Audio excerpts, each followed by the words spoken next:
The UFC has to do something about these eye pokes and start actually enforcing the rules in this quote unquote sport. Because right now, this is not a sport, this is a joke.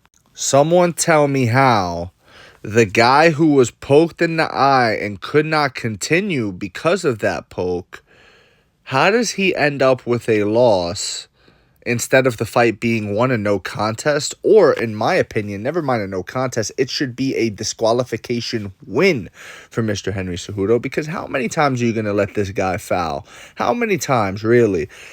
He had the low blows, then he has an eye poke. It's two different kinds of fouls, sure, but it's still fouls. It's still under the umbrella of against the rules. How many times are you going to let him do it? If he grabbed the fence too, would that be okay? Okay, well, he gets 2 warnings on the low blows. He gets 2 warnings on eye pokes. He gets 2 warnings on fence grabs. We have to actually enforce the rules because this is a very dangerous sport. Michael Bisping lost an eye. It wasn't to an eye poke, it was to a head kick, but still, things can happen. The people get detached retinas from things like this, and it's really unfortunate that we had to see someone like Henry Cejudo, who, mind you, let's understand who Henry Cejudo is, guys. He is an Olympic gold medalist, which means he is upper echelon in terms of competitors, okay? Olympians don't just quit, you know what I mean? Especially like highest level gold medalist people. These are the types of people, the Michael Jordans of the world, the Kobe Bryants of the world, who just have that mentality, that Mamba mentality, so to speak, when it comes to winning. That's what gold medalists are. They literally reached the pinnacle of their sport. And Henry did it later in life in the UFC too. He is a double champion. He won at 125. He won at 135. This guy lives and breathes competition. And for anyone to think that he took an easy way out is just absolutely ridiculous. And also for those of you saying, oh, well, why should we give him the win when he was losing the fight? Because his opponent cheated? Because his opponent broke the rules? Because there must be consequences to these things? It baffles the mind, personally. And not just that, but I think one of the things that I would suggest is that the UFC bring back yellow cards from Pride. Pride used to give yellow cards and they used to fine the athletes. I think the athletes should be fined maybe 10% of their purse, and I promise you the eye pokes will stop. I guarantee you the fighters will say, do I really want to play this game? Or do I want to keep my 10%? Do I really want to try to be cheeky and grab the fence or, grab some shorts or low blow a guy? Listen, I just want to be very clear. This is martial arts, okay? That's what it's supposed to be. It's not just supposed to be 2 dudes rumbling in a cage, bro. This is supposed to be mixed martial arts where they showcase what they've learned throughout their lives and they perform it in front of us. And we've lost that martial arts aspect of this sport over the years. It's kind of been eroded away. And we need to bring that back because in martial arts, they talk about having control of your weapons. Anybody that's ever taken a class, whether it be a traditional martial arts class such as Taekwondo or karate, whether it be boxing, whether it be wrestling, whether it be jiu-jitsu, whatever it is, you have heard the expression, or kickboxing, right? Kickboxing, Muay Thai. You've heard the expression, control your weapons. You must be disciplined over your weapons. That's part of the thing, dude. That's part of the mastery. That's part of why we're here. That's part of what we're doing. We're trying to control our weapons and know how to use them and things like that. You get me? You can't just throw leg kicks and get low blows off leg kicks. If that's the case, you need to go in the gym, Mr. Song Yadong, and you need to practice leg kicks like 1,000 times, the same way Kobe would practice free throws if you miss one. You get what I'm saying?